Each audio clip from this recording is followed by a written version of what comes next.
Yang ketiga, kata Imam Ibnu Qayyim, pernikahan itu membutuhkan ilmu. Karena pernikahan itu gelap sampai kita berpandu dengan ilmu. Ya.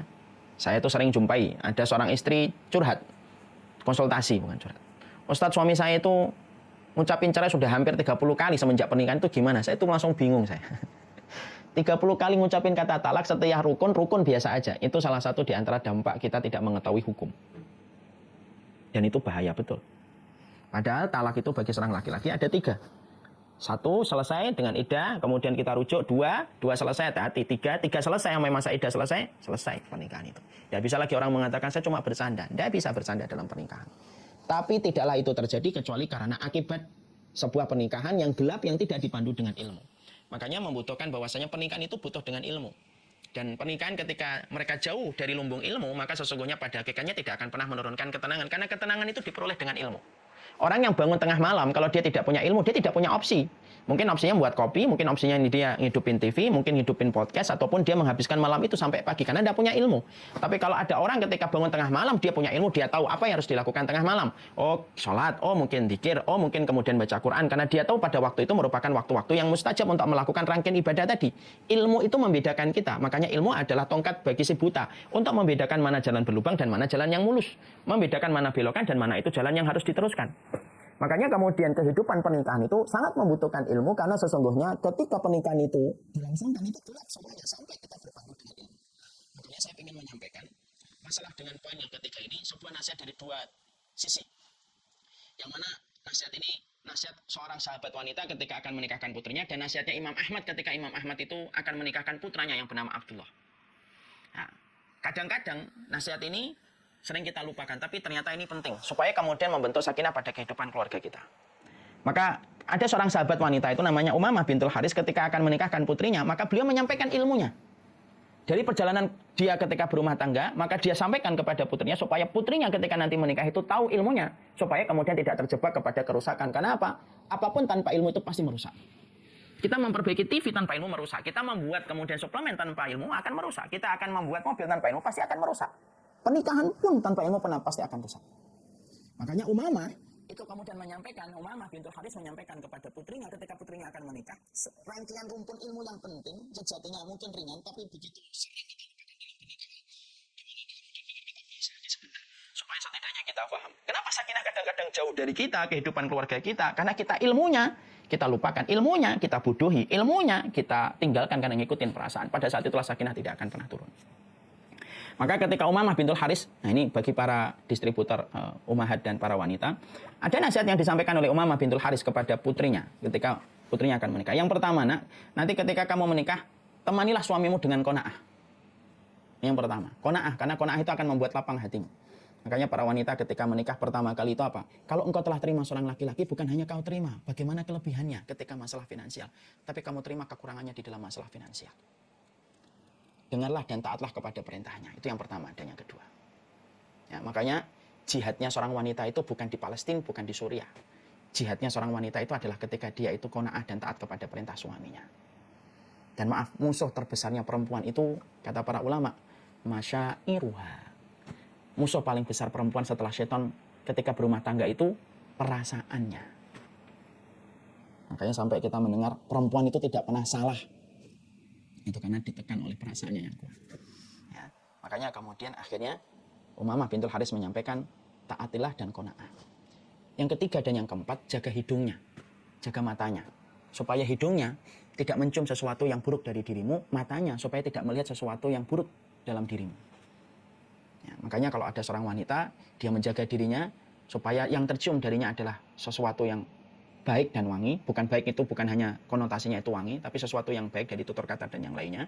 Dan kemudian juga jaga matanya. Mari kita belajar sebentar para ibu-ibu dari kisahnya Ibunda Khadijah. Ibunda Khadijah itu kalau dilihat kecantikan fisiknya dibandingkan Ibunda Aisyah, dibandingkan Ibunda Maryam Qibtiyah, dibandingkan dengan Ibunda Zainab, maka sesungguhnya Ibunda Khadijah tidak secantik mereka. Pertanyaannya, kenapa Ibunda Khadijah tidak secantik mereka? Tapi pemenang hatinya Rasulullah itu adalah Ibunda Khadijah, yang notabene secara fisik tidak semenarik istri Rasulullah yang lainnya. Di situ kita mendapati, karena sesungguhnya wanita yang paling berkorban untuk Rasulullah dan paling mengerti tentang Nabi Muhammad SAW dengan kebutuhannya itu adalah Ibunda Khadijah. Disitulah kita akhirnya paham. Orang kalau sudah menikah, fisik itu akan hilang, digantikan dengan attitude seorang istri kepada seorang suami. Dan itulah yang akan membekas dalam diri seorang laki-laki ketika mereka memiliki istri. Makanya saya bisa bayangkan gimana pengorbanan Ibunda Khadijah.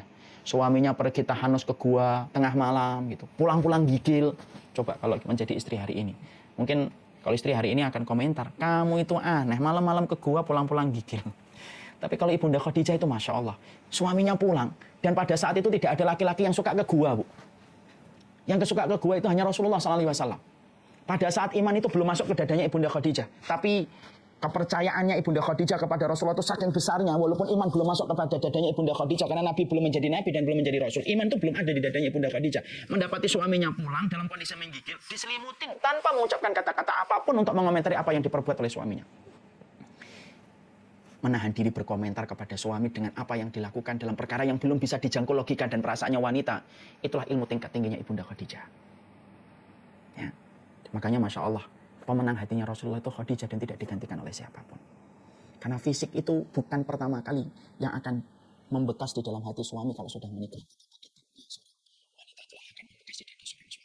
Makanya Rasulullah ketika ditanya, wanita solehah itu kayak apa ya Rasulullah? Nabi tidak mengatakan yang banyak sholat tahajudnya, yang panjang jilbabnya, yang banyak puasanya. Tidak, Rasulullah mengatakan apa? Wanita solehah itu adalah ketika engkau memandangnya dia menyenangkan. Berarti solehahnya wanita itu di sini, ketika di depan suaminya.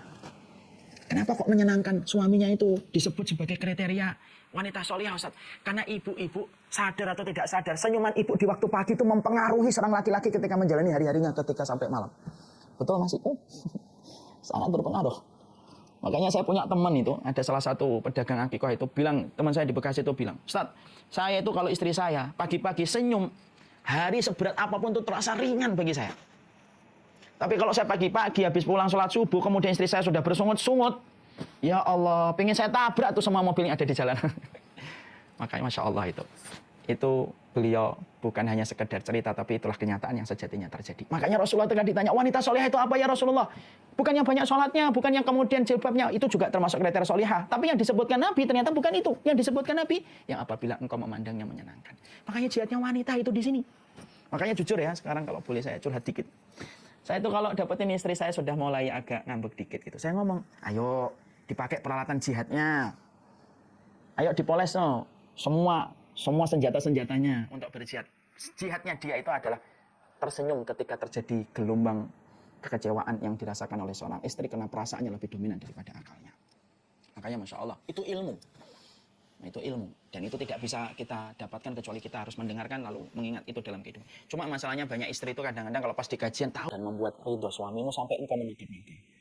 Maka itulah 8 pintu surga yang akan menanti. Saya ketika mendapati ibu meninggal dunia di ICU, bapak menangis.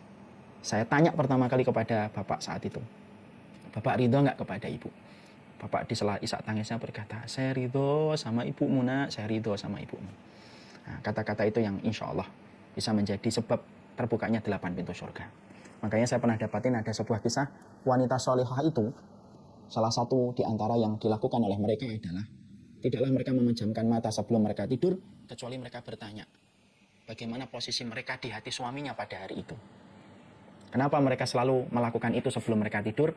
Karena mereka khawatir ketika mereka dalam posisi tidak diridhoi suaminya dan tidurnya mereka menjemput kematian, ketidakridhoan suami itu yang menyebabkan beratnya perjalanan di akhirat. Masya Allah.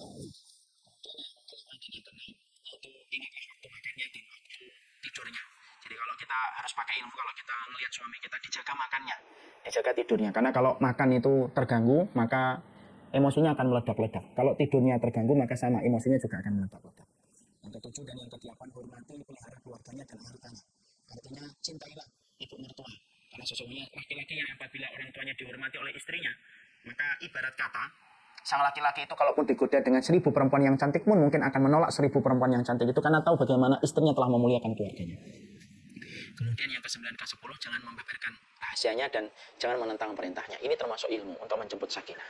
Dan ini nasihatnya Umamah bintul Haris ketika menyampaikan kepada putrinya sebelum putrinya menikah. Sekarang supaya adil, maka kita juga harus sampaikan bagaimana nasihatnya Imam Ahmad kepada putranya Abdullah ketika menikah. supaya kemudian ini menjadi sesuatu yang sifatnya sempurna. Maka yang pertama, nasihatnya Imam Ahmad, yang pertama itu adalah wanita itu menginginkan cinta, bukti cinta, dan menyukai pernyataan cinta. Maka bapak-bapak, ikhwan-ikhwan yang ada di sini, jangan hanya mengatakan saya ini kerja untuk membuktikan cinta saya. Karena perempuan itu kadang-kadang lupa bahwasanya ketika kita mengumpulkan rezeki untuk dia itu adalah rasa cinta kita, tapi dia membutuhkan pernyataan cinta. Makanya Imam Ahmad berkata kepada putranya Abdullah, jangan pelit untuk mengatakan cinta dan sayang kepada istrimu. Masya Allah. Makanya perempuan itu lemah di telinga, Pak. Kalau laki-laki itu kan lemah di mata. Makanya ketika perempuan itu lemah di telinga, betul kata Imam Ahmad, walaupun beliau bukan psikolog, tapi ulama itu memiliki satu pandangan yang tidak dimiliki oleh orang yang tidak punya ilmu. Beliau berkata, perempuan itu suka diberikan pernyataan cinta. Makanya dia berkata sama Abdullah, kalau kamu nanti nikah Abdullah, sering-sering muji istrimu, sering-sering menyebutkan cinta kepada istrimu. Makanya sampai-sampai sunnah menyampaikan kepada kita, boleh bohong kepada istri. Kenapa? Salah satunya untuk menyenangkan istrinya. Tapi maaf ya, jangan disalahgunakan hadis tersebut kecuali pada tempat yang tepat. Bohong dalam kondisi kebaikan. Kemudian yang ketiga, sesungguhnya wanita itu membenci laki-laki yang terlalu keras, tapi suka memanfaatkan laki-laki yang terlalu lembut.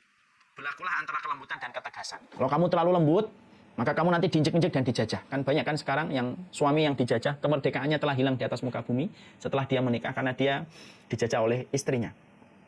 Maka kata Imam Ahmad, jangan terlalu keras. Karena wanita tidak ada yang suka terlalu keras laki-lakinya. Tapi jangan terlalu lembut, karena kamu akan dijajah. Karena perempuan tahu kalau laki-laki sudah terlalu lembek, maka dia akan naik posisinya dan dia akan menjajah suaminya. Sampai kita kenal sebuah istilah, suami takut istri. Nah, itu merupakan salah satu fitnah akhir zaman. Makanya dalam salah satu hadis yang sahih saya pernah mendengar, salah satu di antara akhir zaman tidak akan tegak hari kiamat sampai kita mendapati suami taat kepada istrinya tidak sebagaimana sebaliknya, kata Rasulullah. Makanya salah satu doa yang diajarkan Rasulullah kepada kita itu apa? Yaitu berlindung diri kepada istri yang membuat kita beruban sebelum waktunya. Nah, silakan kalau ada yang beruban itu dilihat itu.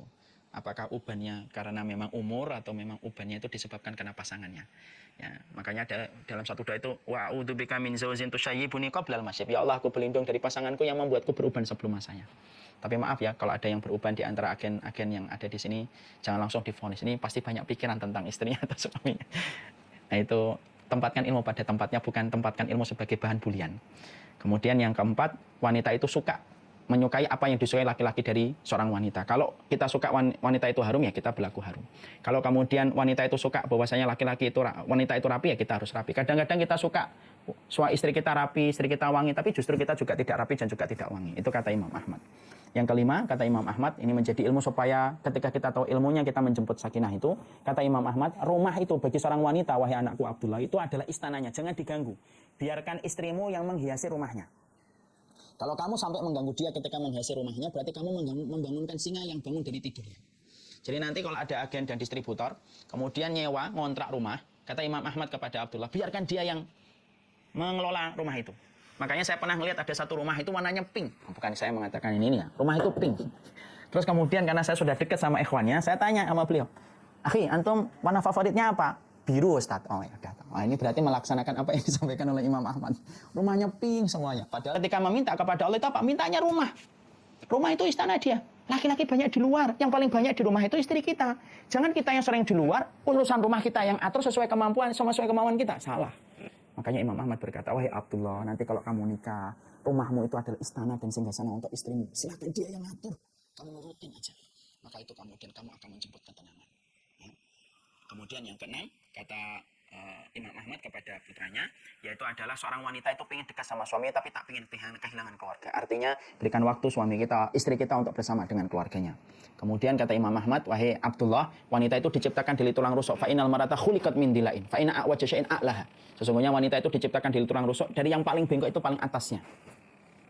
Tapi disitulah kamu harus bersabar. Makanya sabar kepada istri itu 2 kali sabarnya kita kepada teman. Kalau teman sabarnya, karena kita tidak ngasih makan, kita nggak ngasih nafkah, kita tidak mempertanggungjawabkan atas apa yang dia perbuat, sabarnya 1. Tapi kalau sabar sama istri itu 2. Kenapa sabarnya kepada istri itu 2? Karena kamu yang ngasih nafkah, kamu yang menjaga dia, kamu yang nyukupi sandang papan dan pangannya. Tapi di saat itu kamu harus bersabar. Dan itu sabarnya 2, dinilai pahala besar oleh Allah Subhanahu Wa Taala. Makanya perempuan itu diciptakan dari tulang rusuk. Ada kata-kata indah Imam Ahmad. Walaupun wanita itu diciptakan dari tulang rusuk yang bengkok, tapi itu indah. Korden itu kalau tanpa lekukan nggak akan indah. Coba kalau korden itu lurus, maka kaku dia. Tapi korden itu kalau mahal, lekukannya itu banyak. Maka perempuan itu layaknya korden, dibuat oleh Allah dengan lekukan itu supaya tampak indah. Kemudian yang ke-8, Sesungguhnya wanita itu, kata Imam Ahmad kepada istrinya, wanita itu suka melupakan kebaikan seorang suami. Makanya kalau kamu dapetin dia lagi kecewa, dia ngomong kamu itu nggak pernah jadi suami yang baik, sabar. Kenapa? Kalau kamu berbuat baik, maka dia paling cepat memorinya lupa dengan kebaikan seorang suami. Makanya kadang-kadang ada seorang suami lupa nutup pintu sekali. Apa perkataan seorang istri? Kalau buka pintu nggak pernah nutup sama sekali. Padahal lupanya baru sekali. Tidak lupanya 200 kali. Tapi yang diingat 1 kali. Makanya ada sebuah meme yang sering saya baca di sebuah tulisan. Persis dengan apa yang dikatakan Imam Ahmad. Perempuan itu bisa lupa di mana penjepit rambutnya yang baru saja dia letakkan, tapi dia tidak bisa melupakan kesalahan suaminya 5 tahun lalu habis isya sebelum makan malam. Walaupun itu terjadi 5 tahun lalu. Dan itu kata Imam Ahmad. Makanya kata Imam Ahmad, sabar ya. Kalau tiba-tiba nanti istrimu melupakan semua kebaikan yang telah kamu bangun, pengorbanan yang telah kamu berikan. Sabar, sabar. Sabar kepada istri itu 2 kali sabarnya kita kepada teman. Kemudian yang ke-9, kata Imam Ahmad kepada Abdullah, yang ke-9, perempuan itu lemah, maka jangan diberikan porsi yang terlalu banyak. Kasih waktu istirahat, kasih waktu untuk mereka ketemu sama teman, ketemu sama sahabat, jalan-jalan. Suruh kadang-kadang pergi saja ke restoran, mau makan apa. Dan itu termasuk salah satu sunnah yang disampaikan oleh Imam Ahlus Sunnah, Imam Ahmad ketika berkata kepada putranya. Dan yang ke-10, kata Imam Ahmad, sesungguhnya wanita itu adalah tawananmu, perlakukanlah dia dengan baik. Kenapa kok disebut istri itu tawanan? Karena kemana-mana harus minta izin. Puasa sunnah harus minta izin. Sedekah harus minta izin ketika dia sedekahnya dari nafkahmu. Semuanya harus minta izin. Perlakukanlah tawananmu dengan baik. Kalau kita sudah menggali nasihatnya Umamah bintul Haris bagi seorang wanita, seorang laki-laki sudah menggali tentang nasihatnya Imam Ahmad, maka itu merupakan anak tangga menjemput sakinah.